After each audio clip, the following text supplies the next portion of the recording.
Hi hello friends, എല്ലാ കൂട്ടുകാർക്കും നമ്മുടെ നാളത്തെ എപ്പിസോഡിലേക്ക് സ്വാഗതം കേട്ടോ.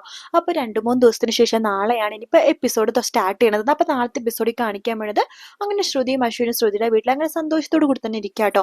അപ്പോഴാണ് ശ്രുതിക്ക് ഒരു പനിക്കോള്. ശ്രുതിക്ക് പനി വരുമ്പോഴേക്കും ശ്രുതി ഇങ്ങനെ പുതച്ചു മൂടി ഇങ്ങനെ ഇരിക്കുകയാണ്. അശ്വിൻ തൊട്ടടുത്ത് തന്നെ വർക്ക് ചെയ്യുന്നുണ്ട്. അപ്പോൾ അമ്മായി ഇങ്ങനെ മരുന്നും കാര്യങ്ങളും കഷായമൊക്കെ ശ്രുതിക്ക് കൊടുക്കുന്നുണ്ട്. പക്ഷെ ശ്രുതിക്ക് ഒട്ടും തന്നെ കുറവില്ല. അപ്പോൾ അമ്മ അവർ ചോദിക്കുന്നുണ്ട്, അയ്യോ ശ്രുതി, നിന്റെ പനി ഇതുവരെ കുറഞ്ഞില്ലേടി, ഇത് എന്തൊരു പനിയായത് എന്ന് ചോദിക്കുമ്പോൾ അശ്വിൻ പറയണ്ട്, അമ്മായി ഒരു കാര്യം ചെയ്യും, ഒരു കമ്പിളി പുതപ്പെടുത്ത് കൊടുക്ക്. ആ ശരിയാ ശ്രുതി, ഞാനൊരു കമ്പിളി കൊണ്ടുവരട്ടെ എന്ന് ചോദിക്കുമ്പോ ആ ശ്രുതി ഒന്നും മിണ്ടാതെ അമ്മയുടെ മുഖത്തേക്ക് നോക്കുകയാണ്. അശ്വിൻ പറയണ്ട്, അമ്മായി ആ കമ്പിളി അവൾക്ക് പുതയ്ക്കാനല്ല, അവളെ വായിൽ തിരികെ വെക്കാനാണ്. അങ്ങനെയെങ്കിലും കുറച്ച് സമയം നമുക്ക് സമാധാനമായിട്ട് ഇവിടെ ഇരിക്കാലോ എന്ന് അശ്വിൻ പറയുമ്പോ അത് അശ്വിമോൻ പറഞ്ഞ ശരിയാട്ടോ. ചില സമയത്ത് ഇവിടെ വർത്താനം കേൾക്കുമ്പോൾ ഒരു കമ്പിളി പുതപ്പെടുത്ത് ഇവളെ വായിലേക്ക് വെച്ച് കയറ്റാൻ വേണ്ടി എനിക്കും തോന്നാറുണ്ട് എന്നൊക്കെ പറയുമ്പോൾ ശ്രുതിക്ക് ദേഷ്യം വരണം. ഹോ, പനി ആയാലും നിങ്ങൾ സമാധാനം തരില്ലേ എന്ന് പറഞ്ഞിട്ട് അവിടെ വിറച്ചിരിക്കുകയാണ്. അങ്ങനെ അമ്മായി അവിടെ നിന്ന് പോകുമ്പോഴേക്കും അശ്വിൻ ശ്രുതിയുടെ അടുത്തേക്ക് വരുവാണ്. എന്നിട്ട് ചോദിക്കുന്നുണ്ട്, നിന്റെ പനി ഒട്ടും കുറഞ്ഞില്ലേ എന്ന് ചോദിക്കുകയാണ്. ശ്രുതി ഒന്നും തന്നെ മിണ്ടുന്നില്ല. ശേഷം അശ്വിൻ ശ്രുതിയുടെ അടുത്തേക്ക് വന്നിട്ട് ഇങ്ങനെ വരുമ്പോഴേക്കും ശ്രുതിക്ക് വല്ലാത്ത പോലെ തോന്നും കേട്ടോ. ആ സമയത്താണ് ശ്രുതി അവിടെ നിന്ന് എഴുന്നേറ്റ് പോണ കാഴ്ച നമ്മൾ കണ്ടത്. അവിടെ നിന്ന് എഴുന്നേറ്റ് പോകുമ്പോഴേക്കും അശ്വിനും അങ്ങോട്ടേക്ക് പോകുന്നുണ്ട്. അശ്വിന് ഭയങ്കര ഒരു വിഷമമൊക്കെ ഉണ്ട് കേട്ടോ. ശ്രുതിക്ക് പനിയായല്ലോ, അതുകൊണ്ട് അവളെ കലബില എന്ന സംസാരമൊന്നും കേൾക്കാൻ പറ്റുന്നില്ലല്ലോ എന്ന് ആലോചിച്ചിട്ട്.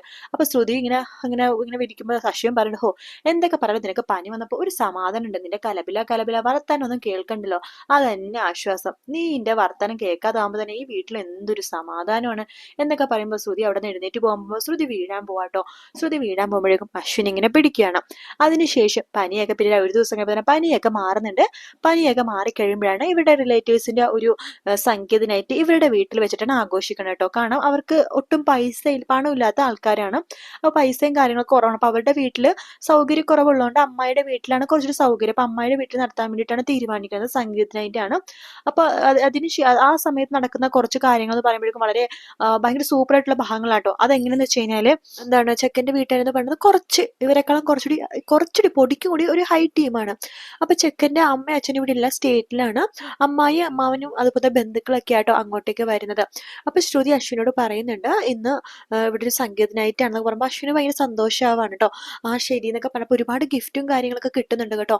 ആ കൂട്ടത്തിൽ നമ്മുടെ അശ്വിൻ ഇങ്ങനെ നോക്കുമ്പോഴേക്കും അതിലൊരു ഗിഫ്റ്റ് ഉണ്ട്. ആ ഗിഫ്റ്റ് നമ്മുടെ അശ്വിൻ തുറന്നു നോക്കുമ്പോഴേക്കും അതിലെഴുതിയേക്കണം മൈ ലവ് ശ്രുതി എന്നിട്ട് പറഞ്ഞിട്ട് ടു മൈ ലവ് ശ്രുതി എന്ന് പറഞ്ഞിട്ട് ഫ്രം ശ്യാം മോഹൻ എന്ന് പറഞ്ഞിട്ട് എഴുതിയിരിക്കുക കേട്ടോ. അത് വായിക്കണം അശ്വിന്റെ സമനില തെറ്റിപ്പോണ പോലെ ആവാണ്.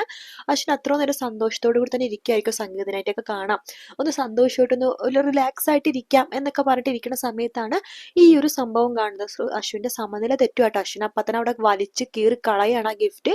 ശ്രുതി അങ്ങോട്ടേക്ക് വരുന്നുണ്ട്. ശ്രുതി വന്നിട്ട്, അതെ സംഗീതമായിട്ട് തുടങ്ങാൻ സമയം, നിങ്ങൾ വരുന്നില്ലേ എന്ന് ചോദിക്കുകയാണ്. ഞാൻ എന്തിനാ വരണത്, എനിക്ക് വരേണ്ട ഒരു ആവശ്യമില്ല എന്ന് അശ്വിൻ പറയാണ്. എന്താ പെട്ടെന്ന് ഇങ്ങനെ, ഞാനൊരു തെറ്റും ചെയ്തിട്ടില്ലല്ലോ, പിന്നെ നിങ്ങൾ എന്താ ഇങ്ങനെയൊക്കെ സംസാരിക്കണത് എന്ന് ചോദിക്കുകയാണ്. ആ സമയത്ത് അശ്വിൻ പറയുന്നുണ്ട്, നീ ഒരു തെറ്റും ചെയ്തിട്ടുണ്ടാവില്ലായിരിക്കാം, പക്ഷെ എനിക്ക് എന്നെ വെറുതെ വിട്, എനിക്ക് ഞാൻ ഇവിടെ നിന്ന് ഇരുന്നോട്ടെ എന്ന് പറഞ്ഞിട്ട് അശ്വിൻ റൂം അടച്ചോടെ ഇരിക്കുകയാണ്. ശ്രുതിക്ക് വല്ലത് വിഷമം തോന്നുന്നുണ്ട് കേട്ടോ. അങ്ങനെ പയ്യന്റെ വീട്ടുകാരൊക്കെ വരികയാണ്. അങ്ങനെ പയ്യന്റെ വീട്ടിൽ, പയ്യൻ നല്ല പയ്യനാട്ടോ. പെണ്ണും പയ്യന്റെ വീട്ടുകാരും അമ്മാവനും ബന്ധുക്കളൊക്കെ വരികയാണ്.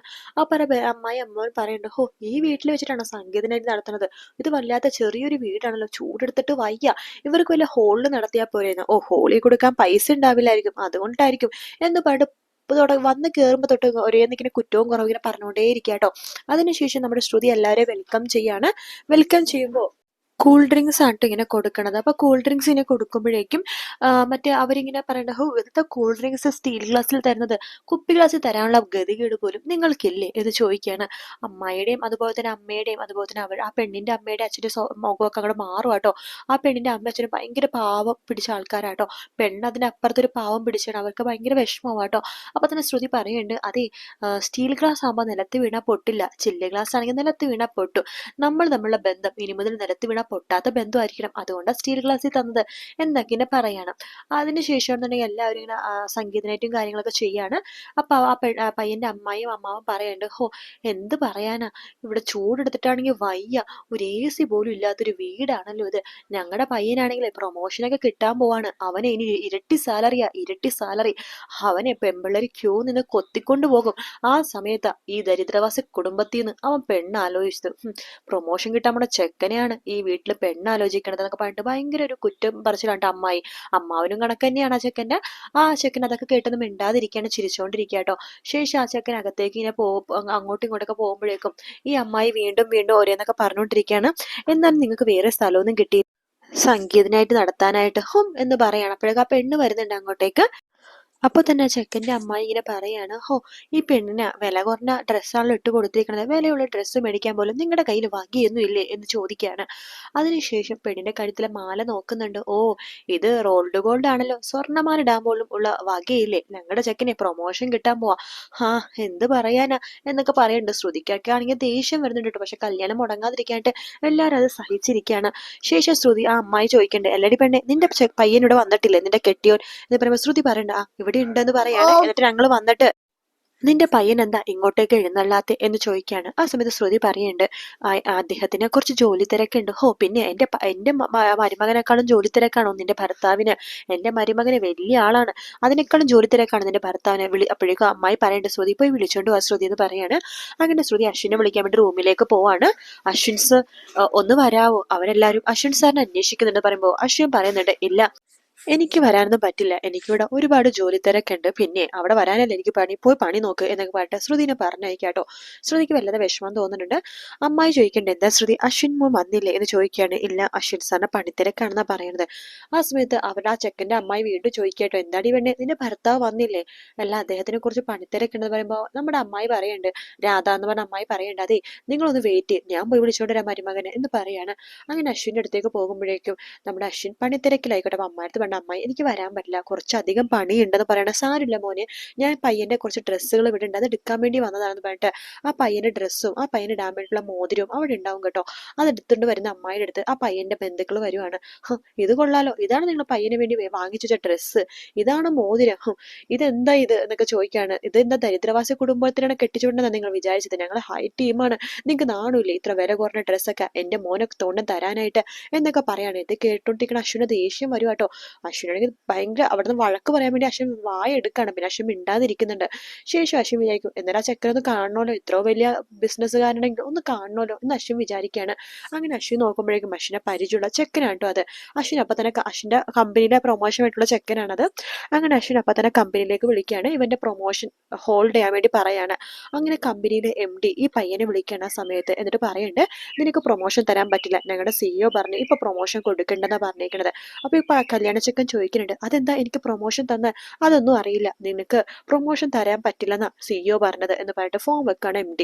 അതിനുശേഷം ആ പയ്യന് വല്ലാത്ത വിഷമം തോന്നും കേട്ടോ. ആ പയ്യന്റെ അടുത്തേക്ക് നമ്മുടെ അശ്വിൻ വരുന്നുണ്ട്. അശ്വിനെ കാണുമ്പോൾ പയ്യൻ ചോദിക്കുന്നുണ്ട്, ആ സാർ ഇവിടെയോ? അതെ, എന്തു പറ്റി, എന്താകെ വിഷമിച്ചിരിക്കണം ചോദിക്കുമ്പോൾ, അതെ എന്റെ കമ്പനിയിലെ ഒരു CEO ഉണ്ട്, ഞാൻ അദ്ദേഹത്തിന് ഇതുവരെ കണ്ടിട്ടില്ല, എനിക്ക് പ്രൊമോഷൻ തരാന്ന് പറഞ്ഞത്, പക്ഷെ ഇപ്പൊ പ്രൊമോഷൻ തരില്ലെന്ന് പറയുന്നു എന്ന് പറയുമ്പോൾ അശ്വിൻ പറയുന്നുണ്ട്, ആ CEO വേറെ ആരുമല്ല, ഞാനാണ്, എന്റെ കമ്പനി നിന്നെ പോലത്തെ ഒരു സ്റ്റാഫിനെ വേണ്ട. എന്താ സർ, ഞാൻ എന്ത് തെറ്റാ സാറിനോട് ചെയ്തതെന്ന് ചോദിക്കുമ്പോൾ, വേറൊന്നുമല്ല, നിനക്ക് കുറച്ചു പോലും നാണവും ഉളുപ്പും മര്യാദയും ഒന്നും തന്നെയില്ല, നിനക്ക് ഒരു സ്വന്തം കാലിൽ നിൽക്കാനുള്ള കഴിവില്ല. നീ കല്യാണം കഴിക്കാൻ വന്ന പെണ്ണല്ലേ അവിടെ നിൽക്കുന്നത്, ആ പെണ്ണിനെയും കുടുംബത്തെയും നിന്റെ വീട്ടുകാരും അതുപോലെ തന്നെ നിന്റെ ബന്ധുക്കളും കളിയാക്കണത് നീ കണ്ടതല്ലേ, നീ കണ്ടിട്ടും കേട്ടിട്ടും മിണ്ടാതിരുന്നു. അപ്പൊ അതിനർത്ഥം നിനക്ക് അതിന് പ്രതികരിക്കാനുള്ള കഴിവില്ലെന്നാണ്. വീട്ടിൽ പ്രതികരിക്കാൻ കഴിവില്ലാത്തവൻ എന്റെ കമ്പനിയിൽ എങ്ങനെ പ്രതികരിക്കും? എന്റെ കമ്പനിയിലുള്ള സ്റ്റാഫുകളെല്ലാം നല്ല സ്റ്റാൻഡേർഡ് സ്റ്റാഫുകളാണ്, എന്തെങ്കിലും പറയാൻ തോന്നിക്കഴിഞ്ഞാൽ ഒറ്റക്ക് നിലപാടെടുക്കാൻ പറ്റുന്ന സ്റ്റാഫുകൾ എന്റെ കമ്പനിയിലുള്ളൂ, അല്ലാതെ നിന്നെ പോലത്തെ ഒരാളെ എന്റെ കമ്പനി വേണ്ട എന്ന് പറയാണ്. അയ്യോ സോറി സർ എന്ന് പറയുമ്പോഴേക്കും നമ്മുടെ അശ്വിൻ ചോദിക്കേണ്ടല്ല, നീ ആ പെൺകുട്ടീനെ ശരിക്കും ഇഷ്ടപ്പെട്ടിട്ട് തന്നെയാണോ കല്യാണം കഴിക്കുന്നത്? അതെ, എനിക്ക് അവളെ ഭയങ്കര ഇഷ്ടമാണ്, പിന്നെ എന്തുകൊണ്ട് അവളുടെ വീട്ടുകാർ ഇഷ്ടപ്പെടുന്നില്ല? അവളുടെ വീട്ടുകാരെ നിന്റെ വീട്ടുകാർ കുറ്റം പറയുമ്പോൾ നീ എന്തുകൊണ്ട് എതിർത്ത് പറയുന്നില്ല? സോറി സർ, ഞാനത് ശ്രദ്ധിച്ചില്ല, ഞാനത് പറഞ്ഞോളാം.